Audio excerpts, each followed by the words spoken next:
Nigel Farage just exposed what he's calling the biggest local government scandal in decades, and the silence from Number 10 is deafening. While you've been paying your council tax, trusting your local representatives to serve the community, a web of corruption has been spinning right under everyone's noses. Farage claims he's got the evidence, the paper trail, the whole damning story. But here's what should terrify you most. Keir Starmer won't even acknowledge it exists. What are they hiding? Why won't the Prime Minister respond? And how deep does this corruption really go? The answers might shake your faith in local government forever. The bombshell dropped without warning. Nigel Farage stood before cameras, his expression grim, holding what he described as irrefutable proof of systematic corruption festering within Britain's local councils.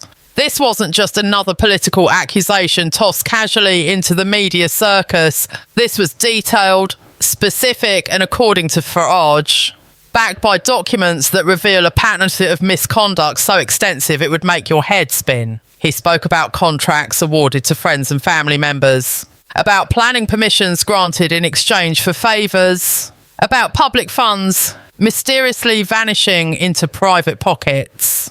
The Reform UK leader didn't mince words.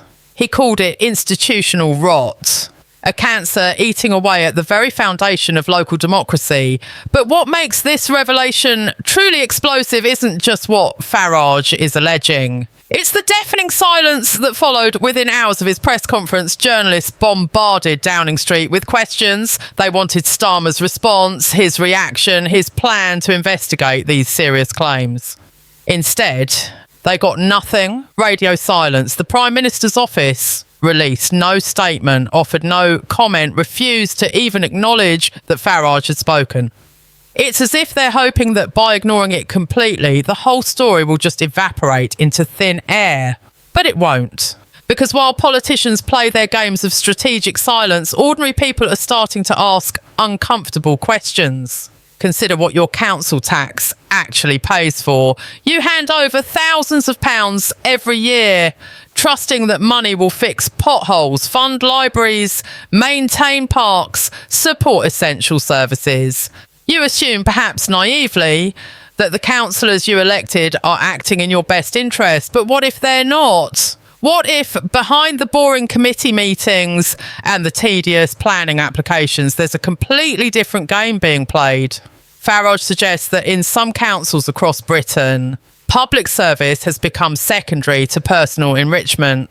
He talks about contracts worth millions awarded without proper tender processes, about regeneration projects that benefit property developers with convenient connections to council leaders, about expenses claims that would make your eyes water. The specifics Farage outlined paint a disturbing picture. He mentioned one council where a major construction contract went to a company owned by the brother-in-law of a senior councillor.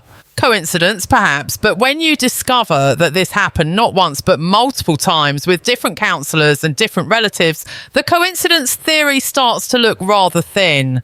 He referenced another authority where planning permission for a controversial development was granted despite overwhelming local opposition, only for it to emerge later that the council leader had received substantial donations for their political campaign from the very developers who benefited. Again, technically legal perhaps, but morally? That's a different question entirely. What makes these allegations particularly damaging is their specificity. Farage isn't making vague accusations about general corruption. He's naming councils, citing specific contracts, referencing actual planning applications. This level of detail suggests he's done his homework, that his team has been digging through public records, freedom of information requests, and financial disclosures. Whether you like Nigel Farage or not, whether you agree with his politics or find him objectionable, you cannot simply dismiss claims this specific without investigation. Yet that appears to be exactly what the current government is attempting to do. The strategy seems to be ignore it, don't engage, wait for the news cycle to move on. But why would Starmer choose silence? There are several possible explanations, none of them particularly comforting. The first possibility is that he knows investigating these claims would expose corruption within Labour-controlled councils, and that's politically inconvenient. Local government in Britain is a patchwork of different parties, but Labour controls many major urban authorities. If Farage's allegations prove true and implicated Labour councillors, it would be a massive embarrassment for a government already facing criticism on multiple fronts. The second possibility is even more concerning. Perhaps the corruption is so widespread, so deeply embedded across all parties, that opening this particular can of worms would expose systematic failures that go far beyond any single party. Maybe they're all at it, and nobody wants to be the one who lifts the rock to show what's crawling underneath. There's also a third possibility that should worry every British citizen. Maybe Starmer's silence isn't strategic at all. Maybe it reflects a deeper problem within Westminster, a complete disconnection from local government, an assumption that whatever happens at council level is too small, too insignificant to merit the Prime Minister's attention. If that's the case, it reveals a troubling contempt for local democracy. Your council makes decisions that affect your daily life far more immediately than anything debated in Parliament. Whether your bins get collected, whether that new housing estate gets built next to your home, whether your local library stays open, these are council decisions. If those decisions are being made corruptly, if councillors are serving themselves rather than you, then it absolutely warrants a response from the highest levels of government. The evidence Farage presented deserves closer examination because it points to patterns that cannot be easily dismissed as isolated incidents. He referenced a council in the Midlands where over the past 5 years, contracts totalling nearly £15 million were awarded to just 3 companies, all of which have direct connections to sitting councillors or their immediate family members. The procurement process, which is supposed to be transparent and competitive, was apparently bypassed using emergency provisions that were never meant for routine contracts. When local opposition councillors raised questions about these arrangements, they were shut down in committee meetings, their concerns dismissed as politically motivated attacks. The minutes from those meetings, which Farage's team obtained through Freedom of Information requests, show a consistent pattern of the majority party closing ranks and refusing to allow proper scrutiny of these contracts. Another case Farage highlighted involves a coastal town where a major regeneration project has become mired in controversy. The project was supposed to transform a rundown seafront area into a mixed-use development with affordable housing, retail spaces and community facilities. The council selected a developer through what they claimed was a rigorous bidding process, but documents that have since emerged show that the winning developer had been in discussions with council leaders months before the official tender was even announced. Even more suspicious, the supposedly affordable housing element of the project has been steadily reduced through a series of amendments, while the luxury apartment component has expanded dramatically. Local residents who opposed these changes found their objections ignored, their voices shut out of a process that was supposed to be democratic. The council leader who championed this project has since taken a lucrative consultancy position with a property firm that works closely with the developer. Legal? Technically, yes. Ethical? Absolutely not. These are not abstract issues affecting some distant community. This pattern of behaviour is replicated across councils throughout the country, affecting communities in every region. Farage's research team compiled data from dozens of local authorities, examining contract awards, planning decisions and expense claims. What they found suggests a culture of entitlement among certain councillors. A belief that their positions exist not to serve the public, but to provide opportunities for personal gain. One particularly egregious example involved a councillor who claimed expenses for travel to conferences that never took place, racking up thousands in fraudulent claims over 3 years. When this was finally discovered, the councillor was allowed to quietly resign without facing criminal charges. The council claimed that pursuing prosecution would be too expensive and time-consuming. This sets a dangerous precedent. If councillors know they can steal public money and face nothing worse than forced resignation, what incentive do they have to behave honestly? The planning system has become particularly vulnerable to corruption because of the enormous financial stake involved. A single planning decision can make the difference between a piece of land being worth £100,000 or £10 million. That kind of money creates powerful incentives for corruption. Farage pointed to several instances where councillors sitting on planning committees have direct or indirect financial interests in developments they're voting on. Despite rules requiring them to declare conflicts of interest and recuse themselves, these rules are frequently ignored or circumvented. In some cases, councillors have used family members or business associates as proxies, creating enough distance to technically comply with regulations while still benefiting from decisions they influence. The opacity of local government makes this kind of manipulation relatively easy. Unlike national politics, where media scrutiny is intense and constant, local councils often operate with minimal oversight. What makes the current situation particularly frustrating for ordinary citizens is the difficulty of holding councillors accountable. If your local councillor is corrupt, what can you actually do about it? You can complain to the council's monitoring officer, but that person is employed by the council itself, creating an obvious conflict of interest. You can report concerns to the local authorities standards committee, but those committees are often dominated by councillors from the same party as the person you're complaining about. You can contact the police, but they're often reluctant to investigate what they consider political or administrative matters. You can go to the media, but local journalism has been devastated by funding cuts, and many communities no longer have reporters dedicated to investigating council affairs.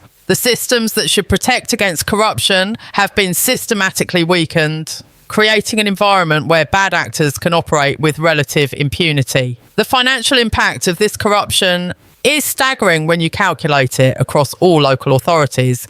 If even a small percentage of councils are awarding contracts improperly or allowing planning corruption, the total cost to taxpayers runs into hundreds of millions of pounds annually. That's money that should be fixing roads, funding social care, supporting local services. Instead, it's being siphoned off into private pockets through sweetheart deals and corrupt practices. Every pound stolen through corruption is a pound not spent on the community. It's a library that closes, a youth centre that loses funding, a pothole that doesn't get fixed. The real victims of council corruption aren't abstract entities. They're the elderly person whose care services get cut, the young family who can't find affordable housing, the small business owner struggling with inadequate infrastructure. The media response has been telling. Some outlets have covered Farage's allegations extensively, digging into the specific cases he mentioned, attempting to verify his claims. Others have barely mentioned it, treating it as just another example of Farage seeking attention. This split in coverage itself reveals something about the current state of British journalism. Some reporters still believe their job is to investigate claims of corruption, regardless of who makes them.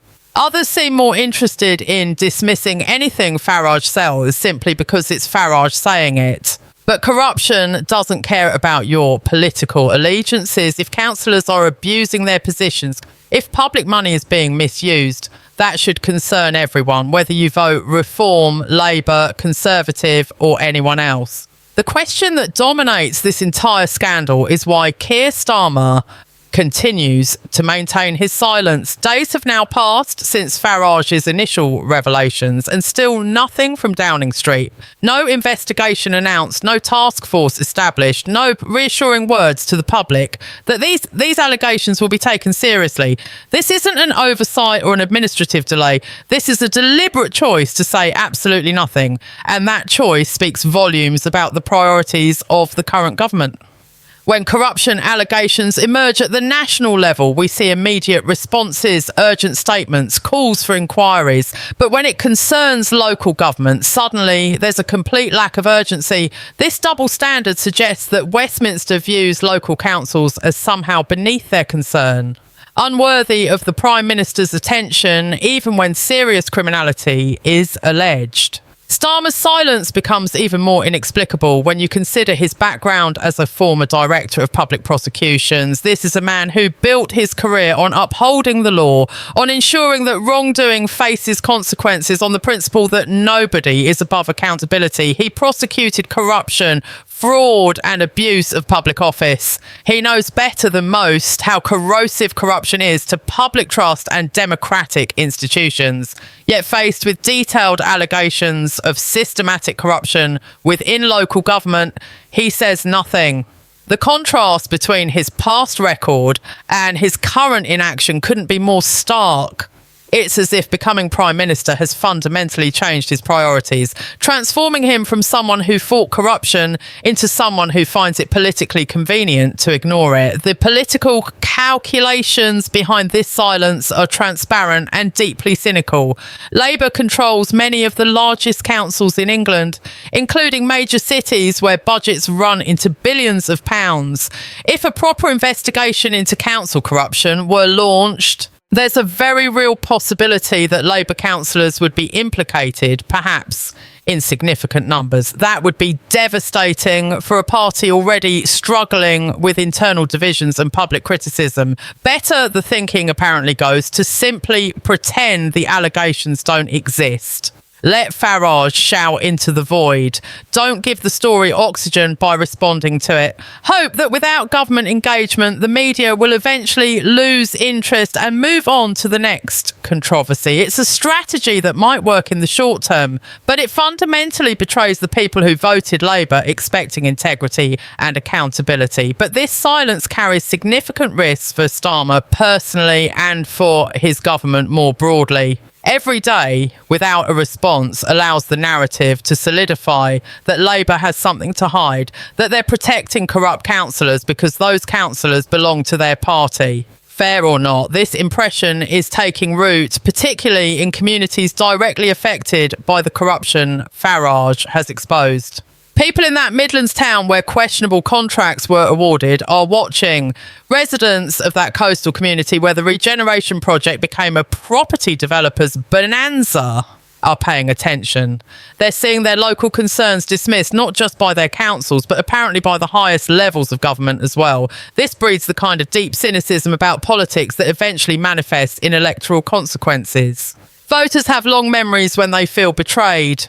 The opposition parties have been notably quiet as well, which raises its own set of troubling questions. The Conservative Party, which you might expect to enthusiastically amplify allegations of Labour council corruption, has been remarkably restrained. Perhaps they recognise that throwing stones from their glass house would be unwise. Conservative-controlled councils are hardly immune from corruption allegations. There have been scandals in Tory councils too, procurement irregularities and planning controversies that suggest this problem transcends party lines. And maybe there's an unspoken understanding among the major parties that really investigating council corruption would damage everyone, so it's better for all of them if the whole issue just fades away. If that's the case, it represents a bipartisan conspiracy against transparency, a collective decision by the political establishment to protect itself at the expense of the public interest. What this scandal really exposes is the fundamental weakness of local government accountability structures in Britain. The system was designed on the assumption that councillors would act honourably, that community shame and reputational damage would be sufficient deterrence against corruption. But in an era where many councillors see their positions as stepping stones to higher office or as opportunities for networking and personal advancement, these traditional safeguards have become inadequate. The monitoring officers who are supposed to oversee ethical compliance are structurally compromised by their employment situation. The standards committees lack real enforcement powers. The audit processes focus on technical compliance rather than substantive ethics. The entire framework assumes good faith actors, and it crumbles when faced with councillors who are deliberately working the system for personal benefit. Reform is desperately needed, but reform requires political will, and political will requires public pressure. That's why Starmer's silence is so damaging. By refusing to acknowledge these allegations, by declining to launch investigations or announce reforms, The Prime Minister is effectively telling corrupt councillors that they can continue operating as they have been. There will be no consequences. Nobody in Westminster cares enough to stop them. This message of impunity is perhaps the most dangerous outcome of this entire affair. Corruption thrives in darkness, and Starmer's silence provides exactly that darkness. Every day without a government response is another day where councillors engaged in corrupt practices can breathe easier, confident that the storm will pass without touching them. The message to honest councillors trying to do right by their communities is equally demoralising. Integrity apparently doesn't matter, and nobody in power will back you up if you try to expose wrongdoing. Claude is AI and can make mistakes. Please double check responses.